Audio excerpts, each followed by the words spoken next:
गुरुवार के दिन जरूर पढ़ें ये व्रत कथा। भगवान विष्णु करेंगे हर काम पूरा।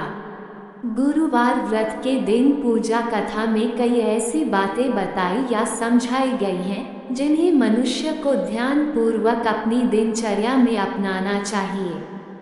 वही कहते हैं, जो व्यक्ति श्रद्धा भाव से गुरुवार को भगवान विष्णु की पूजा आराधना करता है और साथ ही गुरुवार व्रत की कथा कहता और सुनता है, उसकी गरीबी और कष्ट दूर हो जाते हैं। जीवन में सुख समृद्धि के लिए गुरुवार के दिन आप भी इस गुरुवार व्रत कथा को अवश्य सुने या पढ़ना चाहिए। यह इस प्रकार से है कि प्राचीन काल के समय की घटना है। भारतवर्ष में एक राजा राज्य करता था। वह बड़ा प्रतापी और दानी राजाओं में से एक था। वह नित्य गरीबों और ब्राह्मणों की सेवा सहायता करता था। वह प्रतिदिन मंदिर में भगवान दर्शन करने जाता था, लेकिन ये बात उसकी रानी को भाती नहीं थी। वह न ही पूजन करती थी और न ही दान करने की उनकी इच्छा होती थी। एक दिन राजा शिकार खेलने वन को ओर गए हुए थे तो रानी और दासी महल में अकेली थी। उसी समय बृहस्पति देव साधु भेष में राजा के महल में भिक्षा के लिए गए और भिक्षा मांगी तो रानी ने भिक्षा देने से मन कर दिया। रानी ने कहा कि हे साधु महाराज, मैं तो दान पुण्य से तंग आ गई हूँ। इस कार्य के लिए मेरे पतिदेव ही बहुत है। अब आप ऐसी कृपा करें कि सारा धन नष्ट हो जाए तथा मैं आराम से रह सकूं। साधु ने कहा, देवी तुम तो बड़ी निस्वार्थ हो। धन और संतान से भला कौन ही दुखी होता है। इसकी तो सभी कामना करते हैं। पापी भी पुत्र और धन की इच्छा करते हैं। अगर तुम्हारे पास अधिक धन है तो भूखे मनुष्यों को भोजन कराओ, प्याव लगवाओ, ब्राह्मणों को दान दो, कुआं, तालाब, बावड़ी, बाग बगीचे आदि का निर्माण कराओ, मंदिर, पाठशाला, धर्मशाला बनवाकर दान दो, निर्धनों की कुंवारी कन्याओं का विवाह कराओ, साथ ही यज्ञ आदि कर्म करो, अपने धन को शुभ कार्यों में खर्च करो। ऐसे करने से तुम्हारा नाम परलोक में सार्थक होगा एवं स्वर्ग की प्राप्ति होगी। लेकिन रानी पर उपदेश का कोई प्रभाव न पड़ा। वह बोली, महाराज मुझे ऐसे धन की आवश्यकता नहीं जिसको मैं अन्य लोगों को दान दूं, जिसको रखने और संभालने में ही मेरा सारा समय नष्ट हो जाए। अब आप ऐसी कृपा करें कि सारा धन नष्ट हो जाए तथा मैं आराम चैन से रह सकूं। प्रसन्न होते हैं, अन्न, पुत्र और धन का वरदान देते हैं, साथ ही सभी मनोकामनाएं पूर्ण करते हैं। व्रत और पूजन की विधि बताकर रानी की बहन अपने घर लौटी। रानी और दासी दोनों ने निश्चय किया कि बृहस्पति देव भगवान का पूजन जरूर करेंगे। 7 रोज बाद जब बृहस्पतिवार आया तो उन्होंने व्रत रखा। गुड़साल में जाकर चना और गुड़ बीनी तथा उसकी दाल से केले की जड़ तथा विष्णु भगवान का पूजन किया। अब पीला भोजन कहाँ से? दोनों बड़ी दुखी, परंतु उन्होंने व्रत किया था इसलिए बृहस्पति देव भगवान प्रसन्न थे।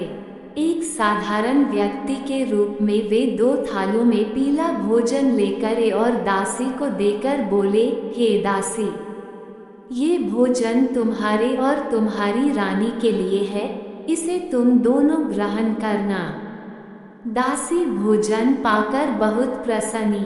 उसने रानी से कहा, चलो रानी जी भोजन कर लो, परंतु रानी को भोजन आने के बारे में कुछ भी नहीं पता था, इसलिए उसने कहा कि जा तू ही भोजन कर, क्योंकि तू व्यर्थ में हमारी हंसी उड़ाती है।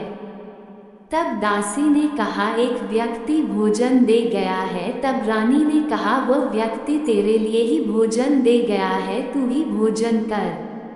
तब दासी ने कहा, वह व्यक्ति हम दोनों के लिए 2 थालों में सुंदर पीला भोजन दे गया है, इसलिए मैं और आप दोनों ही साथ साथ भोजन करेंगे।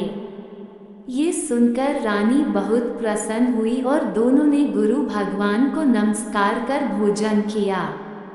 उसी रात्रि को बृहस्पति देव ने राजा को स्वप्न में कहा कि ये राजा उठ, तेरी रानी तुझको याद करती है, अपने देश को लौट जा। राजा प्रातः काल उठा और जंगल से लकड़ी काटने के लिए जंगल की ओर चल पड़ा। जंगल से गुजरते हुए विचार करने लगा कि रानी की गलती से उसे कितने दुख भोगने पड़े। राजपाट छोड़कर जंगल में आकर रहना पड़ा। जंगल से लकड़ी काटकर शहर में बेचकर गुजारा करना पड़ा और अपनी दशा को याद करके व्याकुल होने लगा। उसी समय राजा के पास बृहस्पति देव साधु के वेश में आकर बोले, हे लकड़हारे, तुम इस सुनसान जंगल में किस चिंता में बैठे हो? मुझे हो ये सुन राजा के नेत्रों में जल भर आया। साधु की वंदना कर राजा ने अपनी संपूर्ण कहानी सुना दी। महात्मा दयालु होते हैं। वे राजा से बोले, हे राजा, तुम्हारी पत्नी ने बृहस्पति देव के प्रति अपराध किया था, जिसके कारण तुम्हारी ये दशा आई। अब तुम चिंता मत करो, भगवान तुम्हें पहले से अधिक धन देंगे।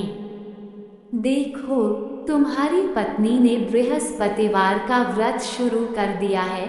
अब तुम भी बृहस्पतिवार के व्रत में चने की दाल, गुड़ और मुनक्का से विष्णु भगवान का केले के वृक्ष की जड़ में पूजन करो तथा दीपक जलाकर कथा सुनो। उस दिन एक ही समय भोजन करना, लेकिन भोजन में पीले खाद्य पदार्थ का सेवन जरूर करना। भगवान तुम्हारी सबों को पूर्ण करेंगे। साधु की बात सुनकर राजा बोला, हे प्रभु, लकड़ी बेचकर तो इतना पैसा ही नहीं बचता जिससे भोजन के उपरांत कुछ बचा सकूं। मैंने रात्रि में अपनी रानी को व्याकुल देखा है। मेरे पास ही साधन नहीं जिससे उसका समाचार जान सकूं। फिर मैं कौन सी कहानी कहूं, ये भी मुझको मालूम नहीं है। साधु ने कहा, हे राजा, मन में बृहस्पति भगवान के पूजन व्रत का निश्चय करो। वे स्वयं तुम्हारे लिए ही राह बना देंगे। बृहस्पतिवार के दिन तुम रोजाना की तरह लकड़ियां लेकर शहर में जाना। तुम्हें रोज से 2 गुना धन मिलेगा, जिससे तुम भली भांति भोजन कर लोगे तथा बृहस्पति देव की पूजा का सामान भी आ जाएगा। राजा ने ऐसा ही किया और उसको मनोवांछित फल की प्राप्ति हो गई। इस प्रकार जो भी यह कथा पढ़ता या सुनता है, उसके सभी मनोरथ पूरे होते हैं।